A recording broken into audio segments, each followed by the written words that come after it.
ABC News. I think, as much as anything, the change in the threat level may be about the absence of information, as opposed to the sort of firm evidence of a wider network.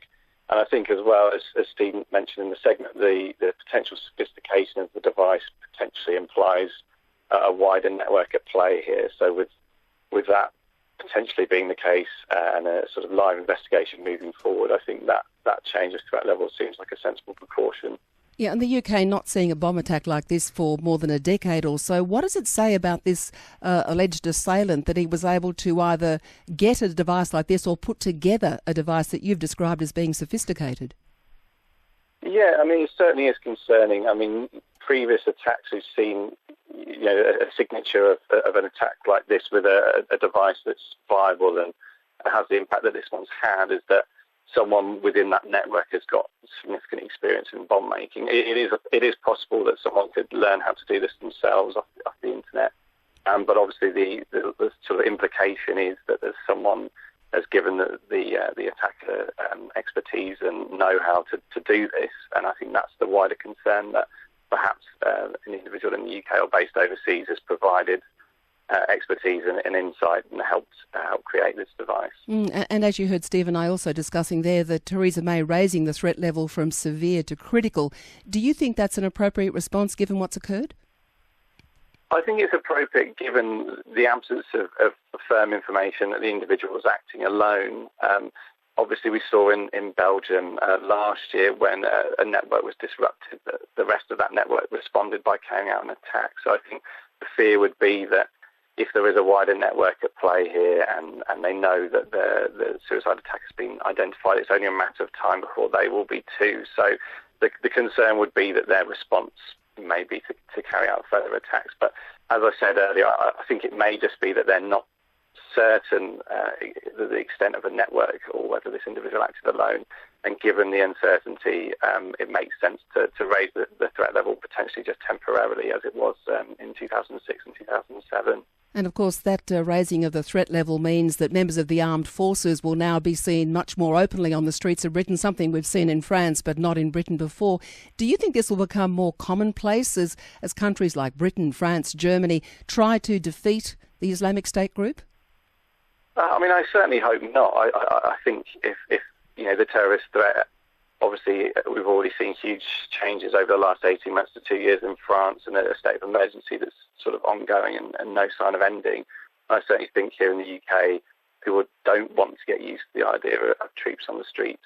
So I think, and I'm hopeful in this instance, that it's a short-term response to a specific threat and as was the case previously, will revert downwards on the threat level once the security services are a bit more confident about this individual and this network. And Theresa May also mentioned that, of course, sporting events and concerts are going to continue in Britain and around the world, and obviously security in Britain itself will now be increased with police speaking to organisers. How do you think this will change concerts and venues where thousands of people may congregate in the future? Will we expect to see tighter security at these venues? I think it's an inevitable consequence that's something that people will look at. I mean, obviously a lot of high-profile events and venues in the UK already employ bag checks and have fairly decent security, but it may be something that they have to step up. But obviously there's always the danger of hardening one target and softening another one. So it's something they're going to have to look at, and I'm sure it'll be part of the review into what happened in Manchester last night. ABC News. ABC News. This is over 5,000 kids and their families who were tracked in the longitudinal study of Australia's children from just after birth through to the age of 10 to 11 years. So one of those, as you say, longitudinal ones that keeps track of them. What did you find? Well, it's a great study in terms of we were able to measure disadvantage all the way through childhood. And what we found is that kids who came from disadvantaged backgrounds were far more likely to go into puberty early. That is, at the age of 10 to 11, they were well advanced to their peers. So in boys from disadvantaged backgrounds, about 40% were already well advanced in puberty compared to only 12% of those who came from advantaged backgrounds. Similar findings in girls, though the effect was a little less strong in girls than in boys. Were you surprised by that? Look, we have known that the environment is really important in terms of when a child goes into puberty. So we've known that things like childhood nutrition and childhood health have been really important. We've had less good information about the social context of kids and how that might influence puberty. We've had some signs that it's important, but this is the clearest signal yet that the social context in which kids are growing up is also important in terms of determining the age at which kids go into puberty. In this study, we controlled for a whole lot of other things that might go with disadvantage. We controlled for things such as childhood nutrition, whether kids were born premature with low birth weight, what age the parents went into puberty, and none of those factors really explain this association with being and growing up in a disadvantaged family. So you're able to control any of the other potential factors, left them with their economic circumstances, and this is the finding. Yeah, this is the finding, and it sort of really matters because we know that early puberty is associated with a whole range of health problems. Girls, for example, who go through early puberty tend to have higher rates of emotional problems during their teens. And later in life, kids who went through puberty early tend to have higher rates of heart problems, heart disease, higher rates of certain kinds of cancers that are related to sort of hormones, so breast cancer and prostate cancer in males. So we think it's really important and a sign that, social disadvantage is getting under the skin at an early point in life in terms of the risks for poorer health. ABC News. ABC News. Professor, how much should a funeral cost? I'm not sure I can answer that question because it depends on the regulations and they vary from state to state. And can you give us an example, though, about how much more people are paying than perhaps they need to? Overall, I think we came up with a number of somewhere between 1,000 and 1,500 seems to be more than what you should be paying. So those funeral providers that provide prices online tend to be $1,000 or $1,500 cheaper than if you have to ring up and make arrangements on a one-to-one basis. So how are these sorts of costs dressed up, if you like? It's a little bit hard to tell because when you buy a funeral, you tend to buy a package.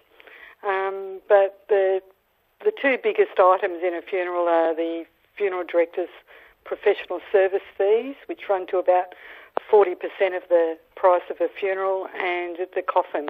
And there's been arguments, or there's been information put out there that markups on coffins are somewhere between 300 and 500%. Right. Your research suggests the industry is shrouded in secrecy. What kind of practices make you use that sort of description? I think the idea that you buy a package and when you try and find out what are the prices of the components of that package, it's very, very difficult. And the other thing is that it's frowned upon to shop around for a funeral. Yeah, and I imagine because people are sort of dealing with sensitive issues at the time, probably feeling a little emotional, that they don't actually, probably follow normal standards that they would in purchasing other things and deciding whether, a cost is reasonable or not. That's exactly right. And you don't know because you probably only do it possibly once or twice in your life. What is reasonable? It's not the kind of thing that you talk about over at a dinner party about what you pay for one of your relatives' funerals. And the whole research project that was actually driven by me finding myself in a situation where I had to purchase a funeral for my sister who died quite suddenly. And it started to get me interested in how the prices that you are asked to pay for a funeral service didn't necessarily reflect something that you could consider as the costs involved. And did you find that your story was repeated often? Since I've started this project, nearly everybody that I've spoken to recounts a story of a cousin, an aunt or a relative that feels like they've been ripped off by the funeral industry. I suppose the industry could argue that, upselling and product packaging is a fairly common part of any sales type of business. So why shouldn't they be able to do it just like others do? I think they shouldn't be able to do it because they're always dealing with vulnerable consumers. And your research also goes into the issue of funeral insurance, doesn't it? What did you find there? I think one of the big surprises for me was that funeral insurance is just generally low-value life insurance, and the insurance that you take out doesn't need to be spent on a funeral product. It's just a cash payout at the end of when the policyholder dies.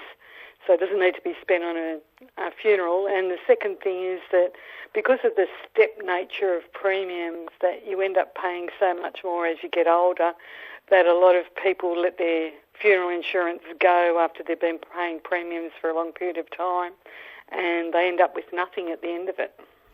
And so if someone was to approach you and ask for your advice, what would you say? I'd say if you don't want to deal with the death yourself, which is perfectly reasonable, and I'd probably put my hand up for that, go for a direct committal, which you can get for $1,200 or $1,500, like David Bowie had last year. And just explain what that is. That's where you don't have a service, you don't have anything to do with the funeral home itself. The funeral operator just collects the body and directly takes it to crematorium and deals with the paperwork. ABC News. ABC News. Yes, look, if there was one criticism, I think that would be the main one.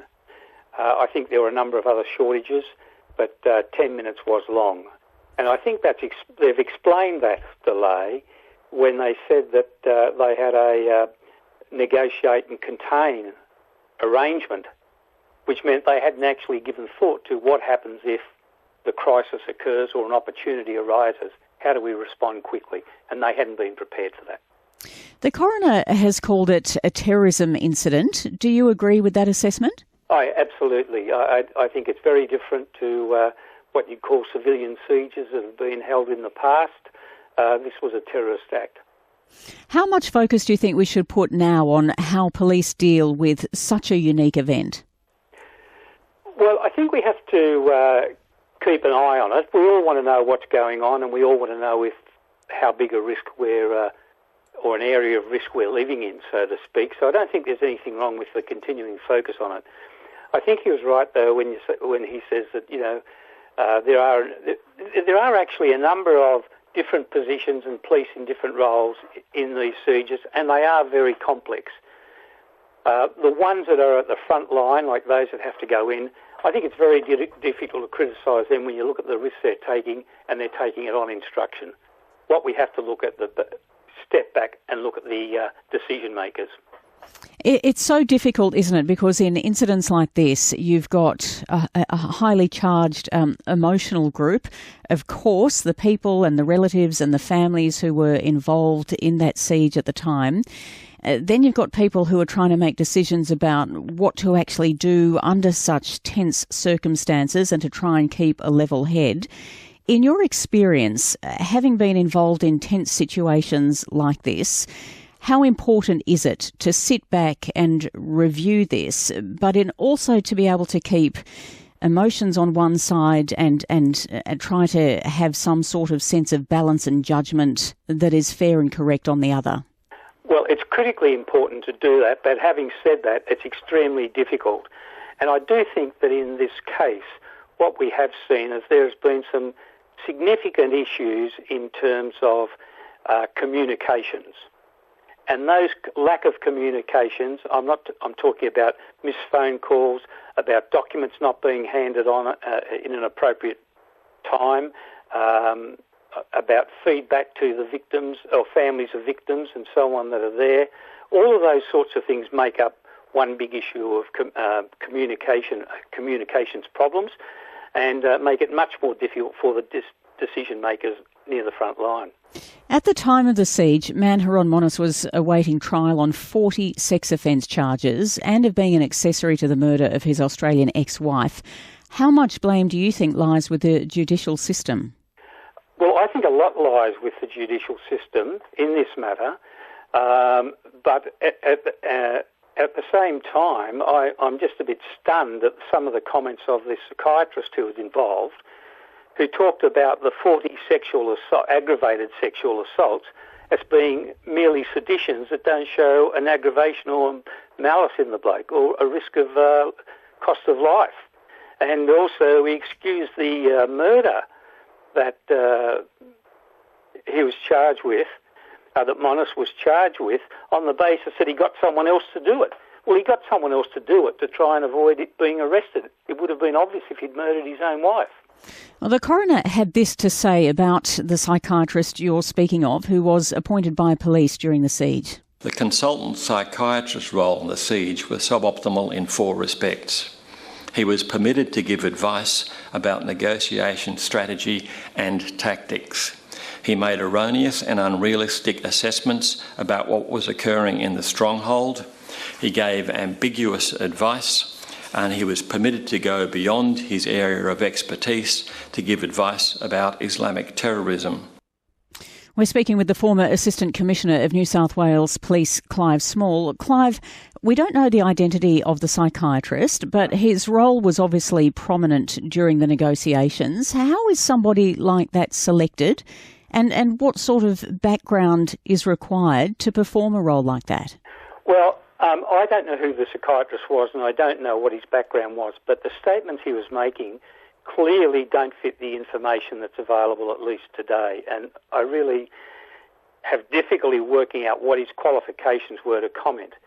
Look, in New South Wales and the other states, and Commonwealth-wise, we've had psychiatrists and doctors who are being crime profilers. We would have a malicious crime, serious crime committed. They would profile issues of the crime and describe characteristics that we might expect in the suspect. A number of those people, and I'm talking about a very small number in New South Wales, they were very good at the job they did. They were very good. This guy just seems to be nowhere near being good. I just don't know how he can say a person who's organised the murder of his wife, who's been involved and charged with 43 or so aggravated sexual assault matters, doesn't show any signs of a threat. Mm. The coroner recommended that New South Wales Police consider expanding the panel of psychological advisors that it retains and the range of disciplines that it consults. How realistic is that in a siege situation? I imagine time is of the essence, as we have discovered. What do? Do you ring the first psychologist on the list? Do you, whoever can come first to get to that situation as quickly as possible? Well, the answer to that is no, you don't. That's what I think they must have done in this case. What was had in the past, and I'm talking about civilian sieges, like for crimes of various serious crimes, where we're talking about criminals, as opposed to, say, terrorists. We've had this small number of doctors and psychiatrists who've been well and truly trained and have proven their knowledge and understanding of the problems of certain crimes. What we need are psychiatrists, a small number of psychiatrists who know what they're talking about, understand the Islamic problem, understand the issues that a terrorist might be dealing with and how to deal with them. That person then tells the police what he thinks the strengths and the weaknesses of this character are and the likelihood of violence. He doesn't deal with the operations per se.